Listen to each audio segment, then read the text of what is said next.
Hello, my name is Casey Williams, Director of Parks and Recreation for the City of Spring Hill, Tennessee, and welcome to Brilliant Strokes. Brilliant Strokes is an intergenerational art program provided by the Arts Build Communities Grant through the Tennessee Arts Commission. And if you would like to be a part of this program, you can register online through the city website, www.springhilltn.org, or through the Parks and Recreation's Facebook page. All of our instructors are local artists, and we're so grateful to them for donating their time and their talents to be part of this unique program. Have fun! Welcome back. We're in our third week, and we're going to do something a little different this time. We're going to work with the modeling paste, which will be the first time for that. So if you recall, last week I had you to prep for this week to take your sheet of paper that looked like this, trim off the white, and use your 8x10 panel, and then adhere that to the panel with your Mod Podge. So, and then let that dry. You want to squeeze it out from the middle to the outside, and you don't want to have any Mod Podge on your fingers and press on that paper again. So just do a clean swipe out to the edges, and then we're ready to go with the modeling paste. So what you need for this step is the modeling paste that came in your kit, or if you didn't get a kit, you can get texture paste at Home Depot or at Hobby Lobby or Michael's. You'll need the palette knife, and you'll need your bamboo skewer. So what we're going to do for this is you're going to take this modeling paste and use it to create texture and dimension to the mortar and the stucco that's on the outside of your picture. So I'll just take a little bit on the back side of the palette knife. So you want it on this back side. And I'm just going to start in the bigger areas, and you'll just spread it like you're doing icing on a cake. But to make the texture, what you want to do is after you spread it to the edges,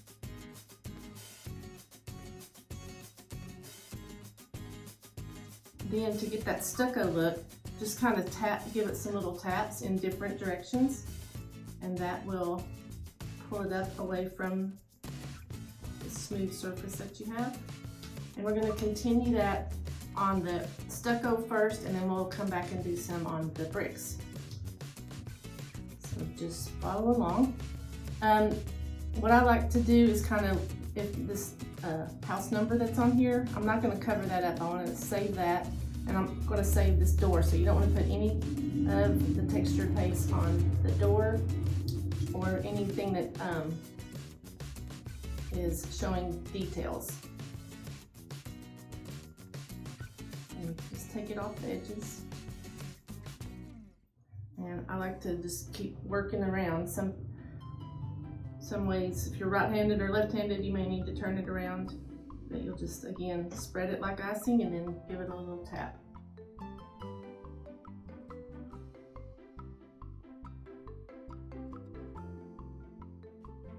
And I'm kind of preserving the mortar that's between the places, but if you, like for the brickwork, if you want, you can take your paste and spread it around over the brick. And then you take your skewer and carve in the mortar line. And it doesn't have to be exactly where the bricks were, because you won't be able to see under it once we get this all on here.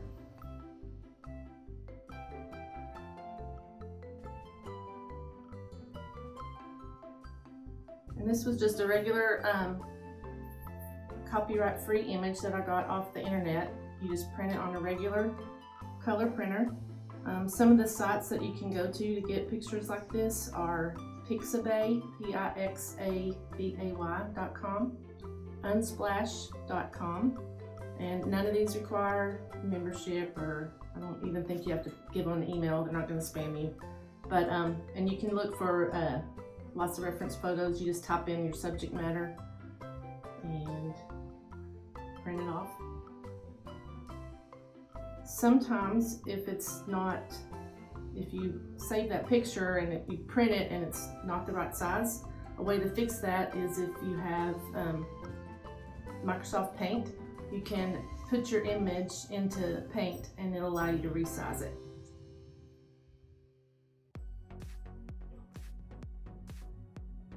If you don't have Paint, another trick for that is to put your image in, insert it into a Word doc, and then you can format the picture, and there's a resize option there as well.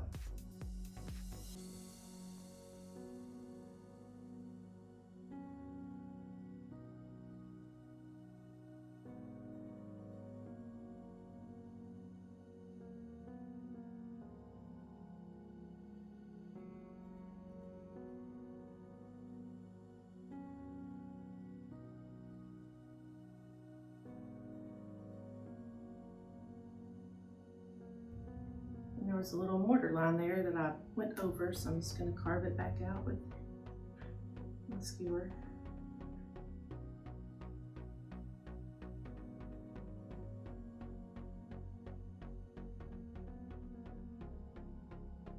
And then I'm not going to try to go where those stones are. I can color those in after it dries.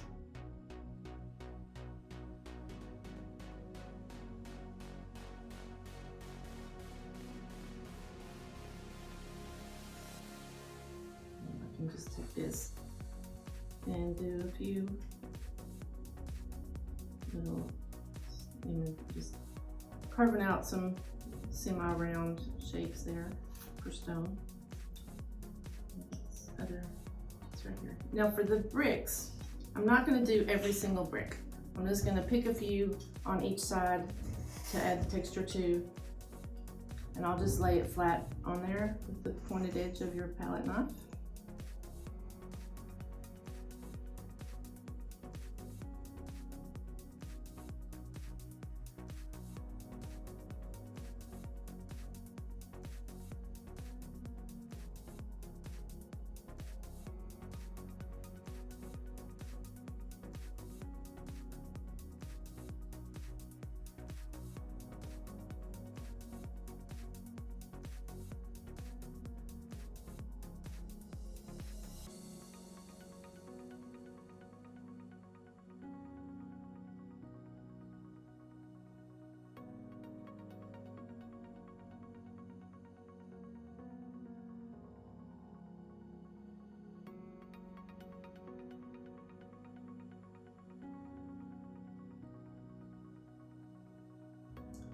And then I'm going to do these, just the stones that are on the walkway up to the door.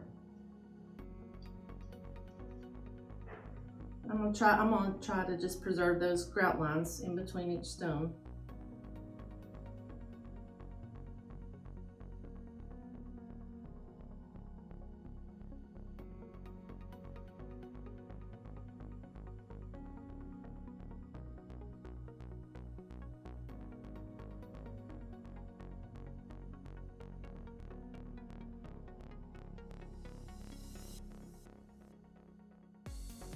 And you want to be sure and wash off your palette knife, because if it hardens on there, it's like concrete. So go ahead and rinse that off, and then you can, if you want, use a hair dryer and speed this up. But it needs to be definitely completely dry, so when you press on it, it doesn't mush in before we go to the next step.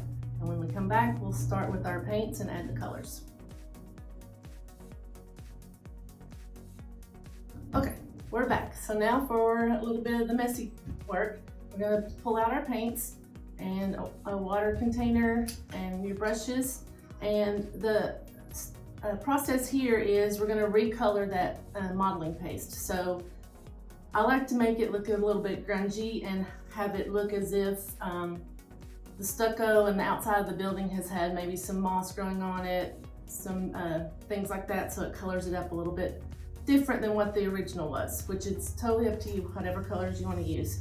So to mix that up, I'm going to start with a little bit of the raw sienna that's in your package.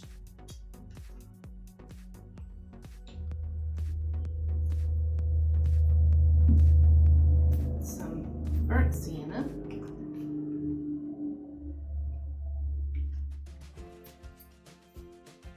Got some black here.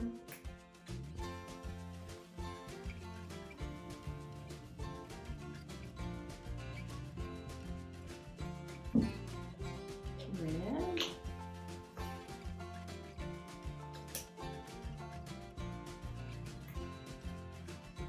Ultramarine blue. And yellow.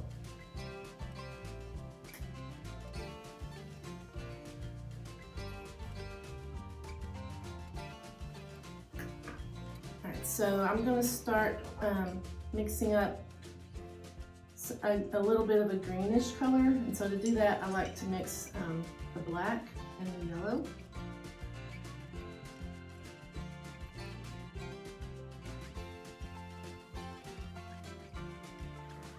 And that produces kind of a nice mossy green. And then I'm going to take some of your paint. I'm going to put some paper towels underneath because this is more of a vertical process. I'm just going to paint across the top a little bit, maybe some down here. And you can take another brush, wet and lots of water, and you're just going to kind of drag it across and get some drips going. Another way to make this work well is with a spray bottle. You have that empty spray bottle that you can put some water in.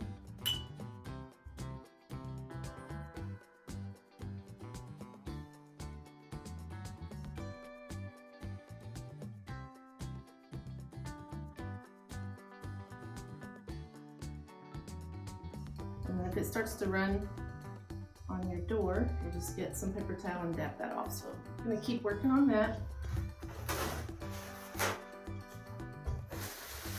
I'm just dabbing off on the door. Alright, so now I'm going to go with some of the red. I'll mix some of my red .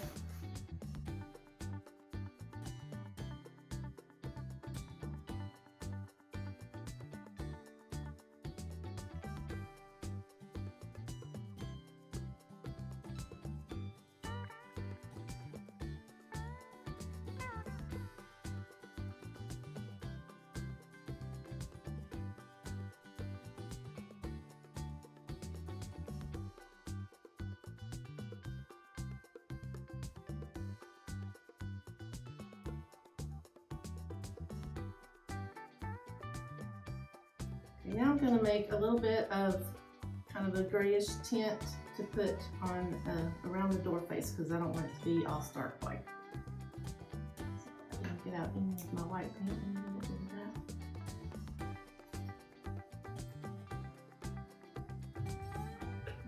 that. So I'm going to mix a little bit of the raw sienna and a little blue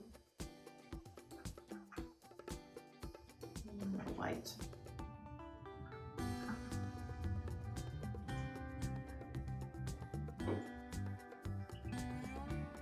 Kind of a drabby gray. And I'm just going to kind of take my brush and just drag it kind of over the modeling paste, the modeling paste, and so that will kind of just then hit the highlights of your paste. So you can see I'm just kind of dragging.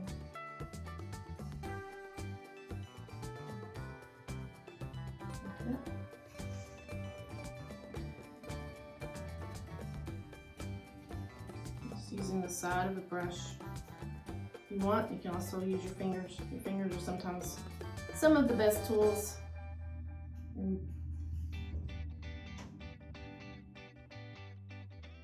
So everywhere I put that modeling paste, and it's grabbing up some of that green that's run down, which is totally fine. It's not all the same shade.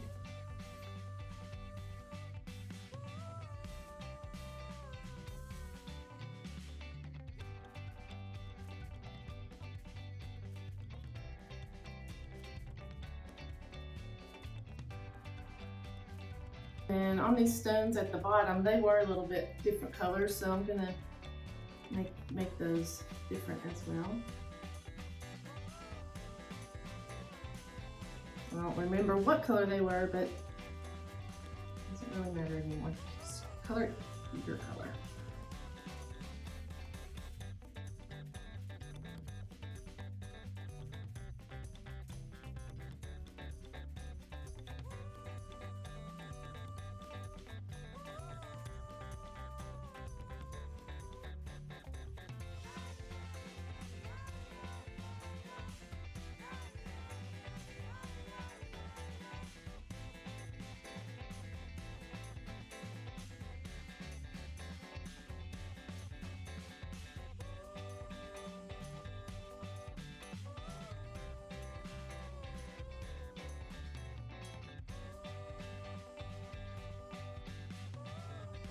also what I like to do, since I don't really want to change much on the door, but I do want to add some brush strokes to it so it still looks like something that is part of the actual painting that you're creating and not just the flat picture. So you can just take the colors that are already there, and I usually try to go on the darker shades and the lighter shades. So I'm gonna, on these darker shades, I'm just gonna kind of do a little blue in that green mix maybe.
Do not have to match perfectly because you want them to show as different additional brush strokes, so you want to be off just a little bit from where your photograph is.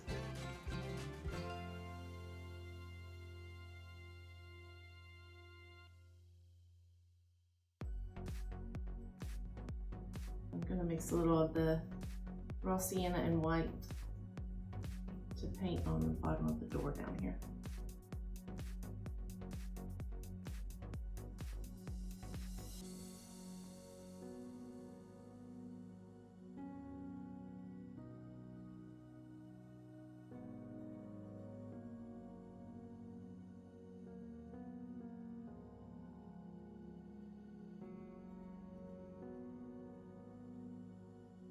Do a few more drips.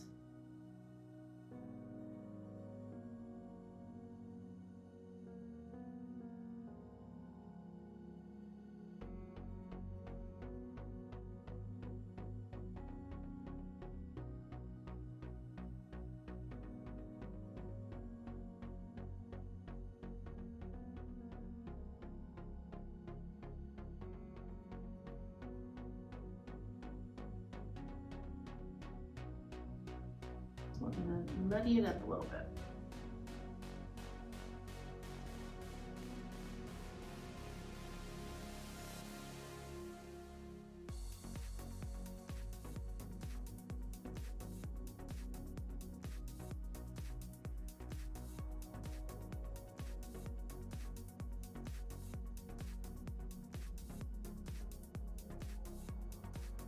Take off those that ran down my door. And then we're gonna let this dry and come back and finish it up.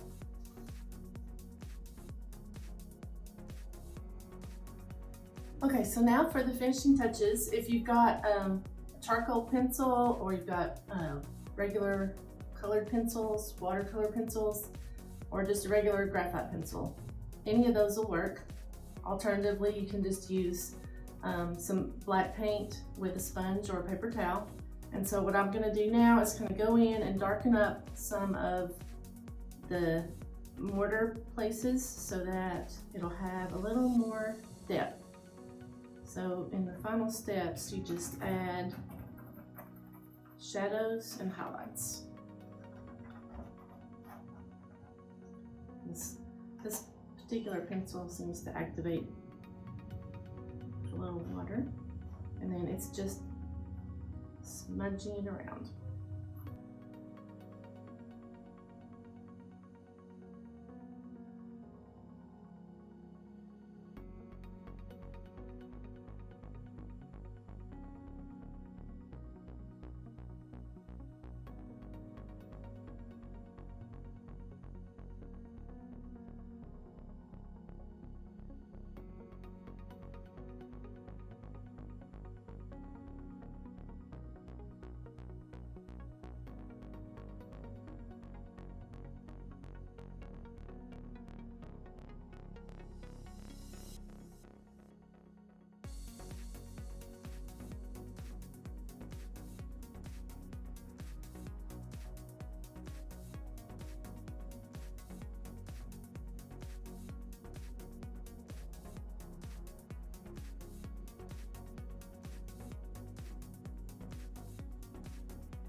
And then alternatively, you can take a white pencil, or this is a acrylic pen, a Posca pen, or you can take white paint, or if you have a gel pen, any of those. And then again, just kind of adding in some highlights.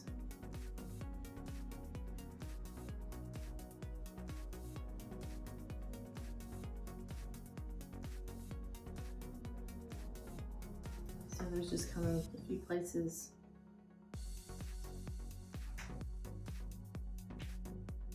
I'm just kind of doing a little bit dotted line.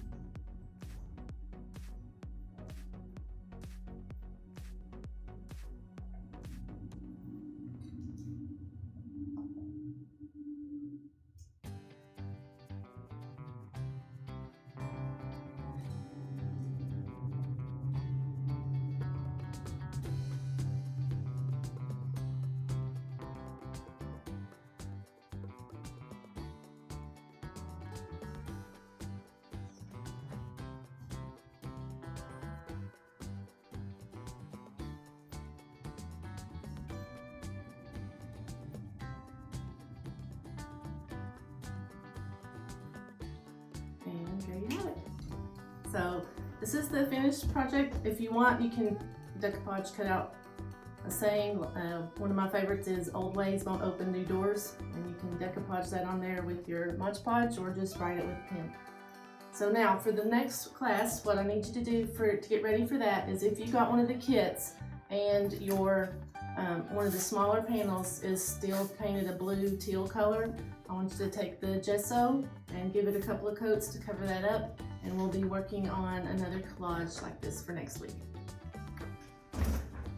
So, if you like what you've seen and you want to take part in Brilliant Strokes, don't forget, go online to our Facebook page, that's Spring Hill TN Parks and Recreation, or to the Spring Hill City website and register. Registration opens February 18th, and the first 8 people to register for each class will get a free goodie bag. Can't wait to get creative and have fun.